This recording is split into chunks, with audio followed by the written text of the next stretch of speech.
Hi everybody. I hope you can see me okay. I'm trying a completely different way of doing one of these tutorials tonight. I'm in the little van again, as you can see. Um, but I've tried to get the lighting a bit better so you can actually see what I'm doing.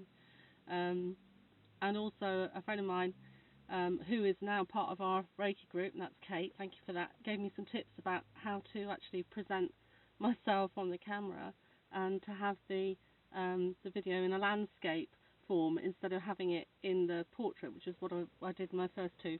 So anyway, good evening, hello everybody, and I am in my little van tonight in the most horrific weather in St Austell in Cornwall, and I'm going to be going on a night shift fairly soon. I think I've got about another hour or so before I have to go onto the ward.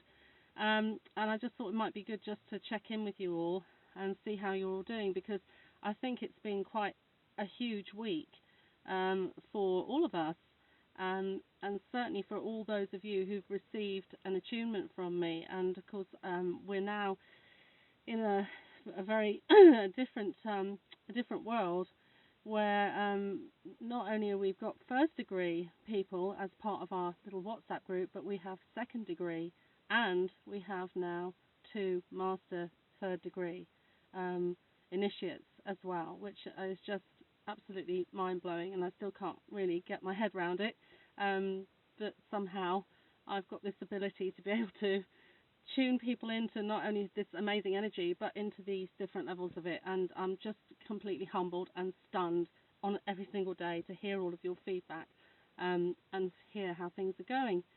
So I've sent you a lot of information. I mean, please don't feel that you have to read it all at once. If you want to just dip in and out and have a look now and again, it's fine. There's no rush with any of this. I'm just happy to be able to put information out onto the WhatsApp group, and sometimes it's exercises to have a go at, little practice exercises, things like doing how to do the distant healing, how to do the sphere of protection. I think that was the 2 main ones that I put out. And there's so much more that I can teach you, and I'm really happy to do that over a period of time. But please don't feel that you've got to kind of rush and learn all of this all at once, unless you want to, of course. There's no problem about, just if you want to go off and start researching and reading about Reiki yourself, please do. And Hannah, thank you for the question about the books. I think that was a very valid and useful question. And there are lots and lots of Reiki books around. And like all types of subject, you will find a big spectrum, really, where some people believe this or, follow this particular route, and other people have a different set of beliefs and follow that particular route within the same subject. There's nothing wrong with that. Reiki was always a very traditional thing. It came about a long time ago, really, and I haven't really talked about the history of it. And I think I will do a little tutorial and go into more depth about the history. But really, the thing to know is this, that many years ago there was a Buddhist monk who was meditating on a mountain, and this will sound crazy, but he was actually hit with a kind of lightning bolt in the front of the head, in the third eye here, and given Reiki and given all of the information about how to teach it to other people and what to do with it and so on. So it was kind of a revelation for him. He was called Dr. Mikao Usui, and this is the Usui Reiki method that we teach, that you are all now attuned to. And there's a thing called a lineage, which basically means who it started with, which is Dr. Usui, and who did he pass it to, and who did he pass it to, and who did they pass it to, and it comes down like that, a bit like a family tree. Now, what I'll do is I'll get the lineage, because I've got it on a PDF file, and I'll send it out to you, because it's quite nice for you to know where your Reiki came from and what route it came to get to you from the creator, if you like, who is obviously Dr. Usui. And before him, well, the creator of the universe, God, the creator, whatever you want to call them, him, it, or whatever. And this has no religious basis at all. That's one thing I do need to stress about Reiki, is that it doesn't come with any specific religion. It can literally, it transcends all religions. It's universal, and the word Reiki means universal life force energy. So it's the divine, or the creative force that creates everything, and that's the energy that we work with. So I'll send the lineage out through the WhatsApp group, or if anybody wants it just directly sent to them, on their email or whatever, let me know. But you will find that quite interesting. And our line of Reiki comes down through somebody called William Rand, and he's in America, and he is part of, or rather he's the head of, the International Center for Reiki and Reiki Training. And so the interesting thing about the lineage is that the power that comes through that lineage, you will get the same power of Reiki coming to you as the person did before you, and the person before that, and so on, right the way back to the source. So I think that's really comforting and really interesting to know about that. The thing that I just want to stress tonight, and I'm not going to make this a long tutorial at all, because I think, as I say, it's been a huge week for everybody. Some of you are maybe feeling fantastic. Some of you are not feeling so good. And I know Wendy's had a rough week. Wendy's not been feeling too good at all. But I just wanted to just touch on about the healing, what they call a healing response, or the cleansing that goes on after an attunement. And this goes back to my previous videos where I talked about how you have to embed and get used to this new energy.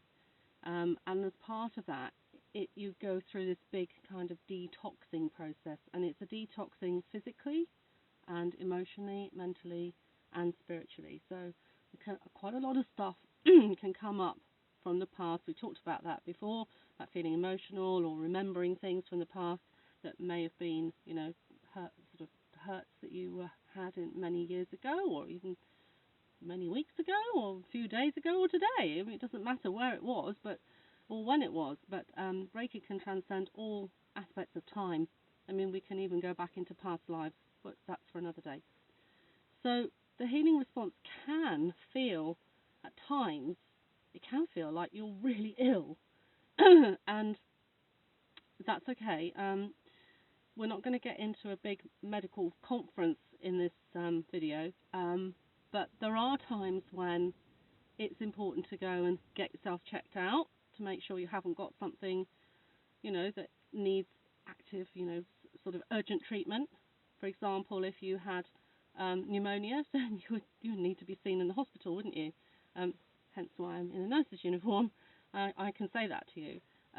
But if you feel like you've got a bit of a sniffle and a bit of a headache, and then it goes again after a day or two, then it wasn't anything too serious. And you think, okay, well, I thought I was coming down with the flu, but I had a good sort of sleep last night, and I've rested, and I actually feel all right now. That's how you know. That's how you know it's healing response. It's a healing detoxing happening, and not some terrible illness that you're coming down with. It's because you can feel like you're having, say, a headache, a runny nose is very common. Sometimes it's a bit of a sore throat. You can just feel exhausted, just really fatigued and really tired. But then after a day or two, you just feel normal again. That's the healing response. So if it doesn't make you feel absolutely horrifically ill for days and days and days and days, then, it's healing response. But if you are feeling really terrible and it's not getting better, please go to your doctor, go to your local urgent care centre, present yourself at minor injury or whatever you need to do. Get yourself checked out and just make sure that there isn't something more sinister or horrible going on. And I pray that it isn't, but it's just important to know that. Many years ago, I actually did some Reiki on a young lady who, at the time, I didn't know very much about her at all. She was the sister of the person who was actually the landlord of the house that we were living in. And this is going back when we were, just starting out with Reiki, really. So we were still learning. And I did some healing with her, and she had quite a fairly dramatic response to it. And after about a week, her response was good. She felt great. But after about a week, I received a phone call from the brother of the landlord. Sorry, not the brother, from the husband. And he said, we're very worried about, let's call her Joanne. We're very worried about Joanne. And I said, oh really, what's happened? And he said, well, she's bipolar. And I said, no, I didn't know that. Well, she's been coming to you and having this Reiki healing. And I said, yeah, she's come over and had a treatment with me. That's right. I said, is there a problem? And he said, well, she's gone absolutely nuts. And it was quite a difficult conversation, because what I felt he was trying to say was that since she'd come over and had a healing treatment with me, that she'd become quite unstable and quite ill. Now, I'm not a mental health nurse, and I can't make a comment about what's going on for somebody with their mental health condition. No, so I know a bit about bipolar, and I do know a bit about how people can react if they're suffering from that.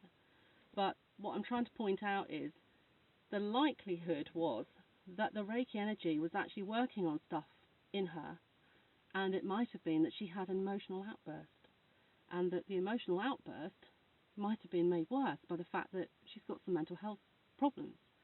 So what I'm saying is, don't blame the healer, because we're the channel, we're the conduit that the energy comes through.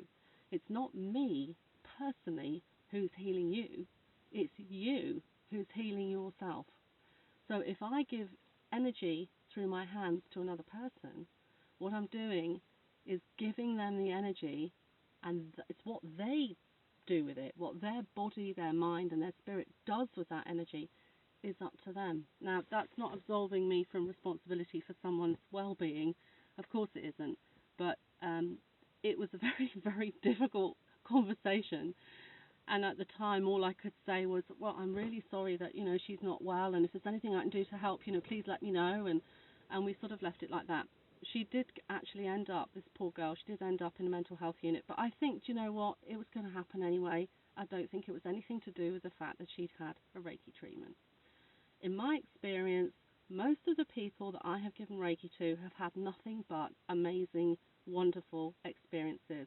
They have felt better able to cope with what life is throwing at them. They've had relief of pain, sometimes from physical pains they've had for years. They've tapped into some creative force within them, and they felt able to go off on their own and start a new business, or emigrate to a new country. We've had people who've been in very sad relationships for years who've come back and said, do you know what, I had Reiki with you and it gave me the strength to leave that relationship, which I should have done years ago. So there's all kinds of different things that people do with this energy. But as I say, it's you who's doing the healing. I'm just the channel that the energy comes through. Of course, it does help that I can understand how it works, and also give people some hints and tips. And interestingly, this actually happened to me when I was first ever experiencing Reiki for the very first time. I had a massive healing response, but the Reiki healer didn't tell me what to expect. She didn't warn me, you might be emotional, you might feel like crying, you might feel this, you might feel that. You need to drink lots of water, and you need to go out and be aware that you might have things from the past might pop into your mind, or you might feel sad. She didn't tell me any of that. And I'd lost my mum a year before, and I'd really struggled with the bereavement of losing my mum. I'm an only child, and my dad had already passed away many years before that. So I had this Reiki session, and I felt really guided to go and have this, because I was struggling so badly with bereavement. And I'd read that actually if you have Reiki when you've been bereaved, it can help you massively. And I thought, well, I've tried counselling, I've tried taking the tablets from the doctor, nothing's working, I have to do something different. And that's how I actually came to find Reiki. More accurately, they say Reiki finds you, and that's exactly what happened. But anyway, nothing was said to me about little things that I might perhaps look out for. following the Reiki session. So after a couple of days, I suddenly felt incredibly emotional, and I'd gone to have dinner with a friend, and I basically walked into his kitchen and burst into tears and ended up sort of kneeling on the kitchen floor, bawling my eyes out, and everybody came rushing in and sort of panicked and scooped me up and said, "Oh, we must take you to the doctor," and "Oh, you must get some tablets," and all this kind of thing. So they were doing their best. They were worried about me, and they thought that perhaps that was the best thing to do. And I do remember my friend ringing up the emergency doctor and speaking to them and saying, "Oh, I've got this friend over and she can't stop crying and I don't know what to do with her," and this sort of thing. And the doctor said, "Is she suicidal?" And he turned to me and said, "Are you suicidal?" And I went, "No." And he went, "No, she isn't." Anyway, it was quite. We laughed about that afterwards. It was nothing to do with that. It was simply that the Reiki energy was helping me to heal from the bereavement of losing my mum. Because after that day, everything changed, and I still, to this day, can't believe it really, but I felt like me again. I started to feel like myself again. I started to feel like, well, I actually have got something to live for. It's not that I wanted to do away with myself or anything. At the time, I just didn't know how to go on because I was so sad. And things just started to get better. And so after that, it was quite a long time before I found my Reiki master that I was going to do my training with. It was probably about another 9 months, but I'll tell you about that another time. But anyway, I've been rambling on for long enough. I just wanted to put something out in a video. And yeah, I hope you can see that we have some Christmas decorations starting to go up. We have got lights to go up in here. We put them up once, but they fell down. So I have got to get my husband to come in here and put them up properly. But we've got loads of baubles, and I've got tinsel at the front and everything. It's all looking a bit festive in here now. And I've got my lovely duvet, which I'm snuggled under at the minute, because I got to the hospital very, very early tonight. The weather is shockingly bad, and I was terrified of driving in the dark, in the fog and the rain and everything, and I haven't got particularly good headlights, so that's something to be addressed next week. But yeah, so I drove here and got here early, and I thought, well, what can I do with my time? I'm going to get in the back and get comfortable, put the quilt over me, and I'll talk to you a bit more about Reiki. So anyway, everybody keep practicing, keep doing your exercises, keep chatting, and keep reading the bits and pieces that come up on the WhatsApp group. Thank you all so much for being part of this. I can't tell you how happy it's made me to feel that we've become a little group of healers, and we can all do something to help each other, to help ourselves, and to help the planet. And so until next time, bye.